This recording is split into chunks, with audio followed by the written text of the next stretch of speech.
What's up, guys? I'm LQ. This is the LQ Review. Thank you so much for joining me here at my YouTube channel. This is where we talk about all the geeky, nerdy stuff that we love to talk about. Movies, video games, comic books, TV shows. If it's geeky, if it's nerdy, we talk about it right here. And right now, I want to give my thoughts on Star Trek Discovery, Season 3, Episode 4.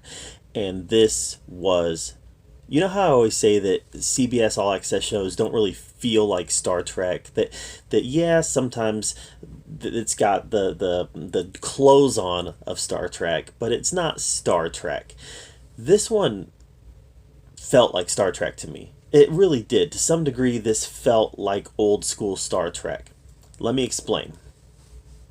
So, Adira is the human passenger they got from Earth. They got to get her to Trill so that she can access the memories of a former Federation personnel who might know what happened to the Federation. So they get her to Trill. Michael takes her onto this planet where things kind of go awry. That's all fine. That is a side quest by Michael and Adira, and it is the most uninteresting part of this episode, which even that to some degree felt like old school Trek. You know, visiting this new planet, seeing different customs, there's some devious behavior going on, all that felt kind of familiar. But what really felt like old school Trek was the way that they slowed things down.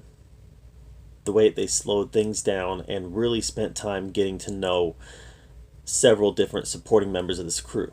So Saru, he realizes that, you know what? We've gone 1,000 years into the future, and we need to be able to take stock of what's happened and deal with our emotions, deal with things emotionally. So he throws a dinner party.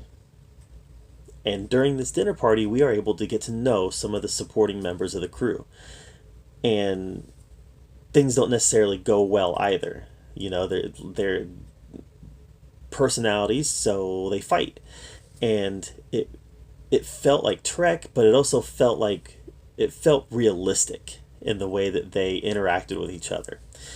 You know, so far in 2+ seasons, I really feel like Saru, Michael Burnham, and Captain Georgiou is really the only ones that we've really got to spend a lot of time with and really get to know. So I feel like taking some time in this episode to focus on supporting characters at this dinner party and throughout the rest of this episode as well, as we learn that they're not all doing well emotionally, I really feel like that was a strong decision by the showrunners to let's take some time out and see how they're handling this change. It felt Trekky to me. You know, when I think about the Next Generation, I can tell you the things that Data was into. I can tell you the things that Riker was into. I can tell you the things that Picard was into. I can tell you about their lives outside of their role in the Federation. I can't really do that with any Discovery characters, and this episode kind of started bringing us in that way. It's not done yet. They haven't done it adequately yet, but this was a good step in the right direction. Star Trek at its best is slow, introspective, and thoughtful. It doesn't have to be this hyperactive action show. Slow things down and tell a story and get us thinking and involve us emotionally. That's what Star Trek is, and this episode did that well. So, this has been my favorite episode of Season 3 so far because of the slow moments, because of the quiet moments, because of not just because of the way that they were able to look at themselves and really deal with their own emotional issues. But I'm one person.